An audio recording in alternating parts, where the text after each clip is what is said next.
Chapter 5, Ringing Bell. Chapter 1, Bagong Simula. Sa bayan ng San Rafael, kilala ang San Rafael National High School bilang paaralan ng mga estudyanteng may kanya-kanyang laban sa buhay. Isa sa kanila si Marco Reyes, 17 taong gulang, tahimik pero matalino. Anak siya ng tricycle driver at tindera sa palengke. Kahit mahirap ang buhay, pursigido siyang makatapos para mabigyan ng magandang kinabukasan ng pamilya niya. Tuwing umaga, gigising siya ng alas 4 para tumulong magbuhat ng gulay bago pumasok.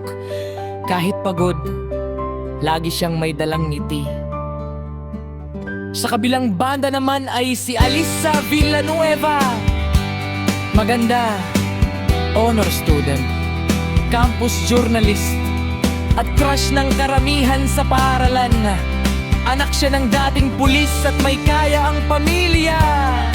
Unang araw ng klase, naupo si Marco sa likod ng classroom. Habang nag-uusap ang mga kaklase tungkol sa bagong transfere.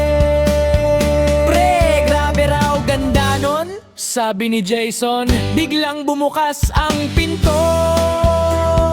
Pumasok si Alisa, parang tumigil ang buong classroom. Ngumiti ito ng mahinhin. Morning po! At mula sa araw na iyon, doon nagsimula ang gulo sa puso ni Marco. Chapter 3, Magkaibang Mundo.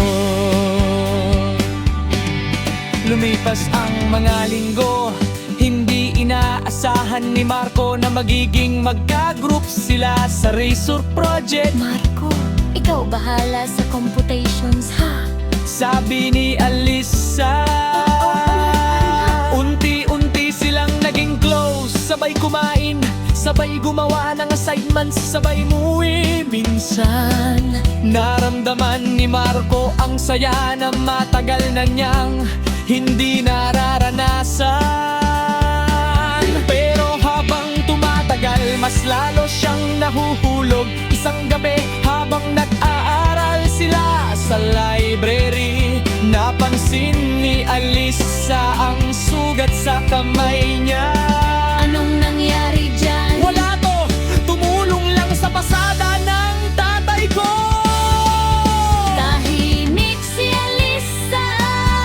Ngayon lang niya nakita kung gaano kahirap ang buhay ni Marco. Ang sipag mo pala. Gumiti si Marco! Kailangan Pero sa likod ng ngitin iyon, may pagod at lungkot. Chapter 3, Friendzone. Foundation Day ng school, punong-puno ng ilaw at musika ang gymnasium. Habang sumasayaw ang lahat, nagkaroon ng lakas ng loob si Marco. Alisa, may sasabihin sana ako. Gusto kita. Natahimik si Alisa, hindi makatingin si Marco. Maya-maya, huminga ng malalim si Alisa. Marco, importante ka sa akin. Ngumiti si Marco, pero kasunod noon ang salitang sumira sa kanya. Best friend tingin ko sa'yo. Parang huminto ang mundo niya. Pinilit niyang ngumiti, Okay lang. pero pagtalikod niya, doon bumuhos ang sakit. Chapter 4, gulo sa loob ng campus. Makaraan ang ilang araw, dumating si Reven Cortez, varsity captain at kilalang siga sa school. Mayaman, mayabang at interesado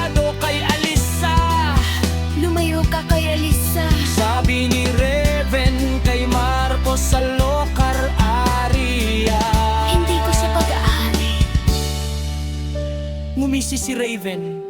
Sinasabi ko lang, Simula noon, lagi nang may tensyon. Isang hapon habang pauwi si Marco, hinarang siya ng tropa ni Raven sa madilim na eskinita.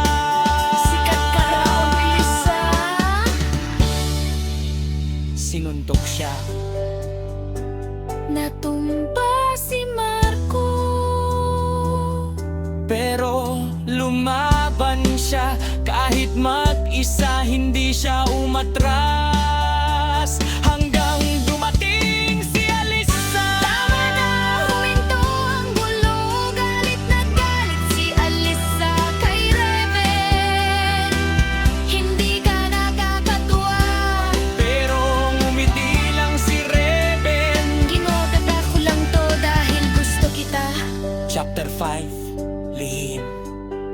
Habang lumalala ang tensyon, may natuklasan si Marco. May sindikato palang gumagamit ng ilang estudyante para mabenta ng ilidaya na program. Palit school at kasama roon ang kuya ni Raven. Nakita ni Marco ang palitan sa abandonadong warehouse. Kinuha niya ang cellphone at palihim ng video. Pero nahuli siya. Takbo, Hinabol siya ng mga armadong lalaki. tumalon siya sa bakod habang humahabol ang motorsiklo. Huminga siya ng malalim habang nanginginig. Hindi niya alam na mas delikado pa pala ang papasukin niyang laban.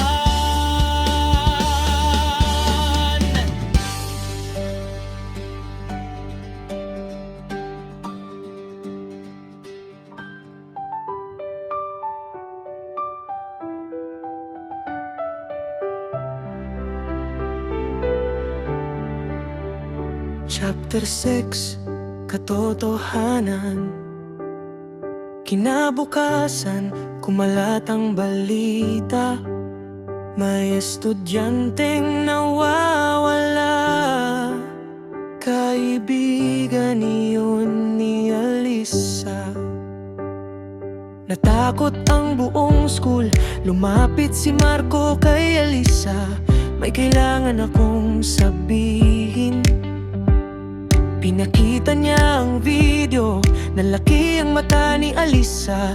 Delikado to, kailangan natin isumbong. Pero bago pa sila makapunta sa pulis, sinarang sila ng grupo ng mga lalaking nakaitim. Sumama kayo. Nagtakbuhan ang mga estudyante sa takot. Hinablot si Alisa, agad lumaban si Marco. Sinipan niya ang isa, sinuntok ang isa pa. Kahit sugatan, hindi siya tumigil. Takbo, Alisa, pero masyadong marami ang kalabang. Hanggang biglang may tunog ng sirena. Dumating ang mga pulis, nagkagulo ang lahat.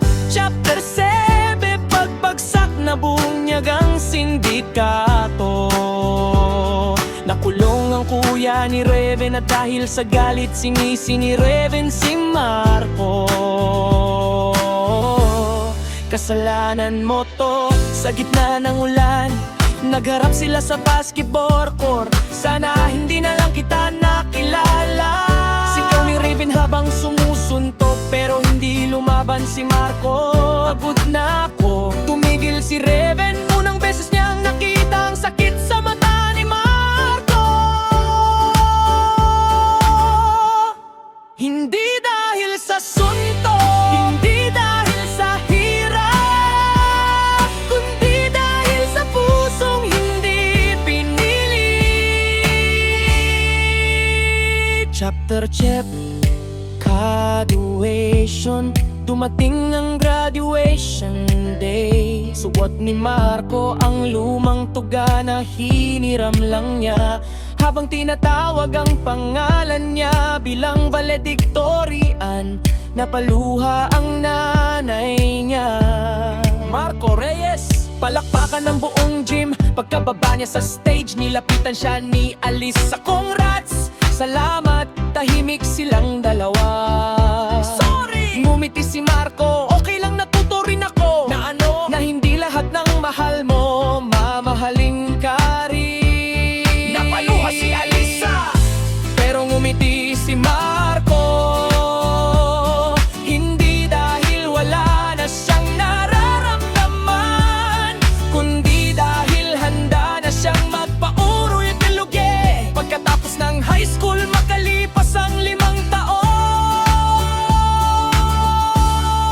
naging pulis si Marco, habang si Alisa naman ay naging teacher sa San Rafael National High School. Muling nagtagpo ang landas nila sa reunion. Mas mature, mas tahimik, mas totoo. Ano? Best friend pa rin? Biro ni Alisa. Napangiti si Marco. Tingnan natin. At sa pagkakataong iyon, hindi na masakit pakinggan ang salitang friendzone.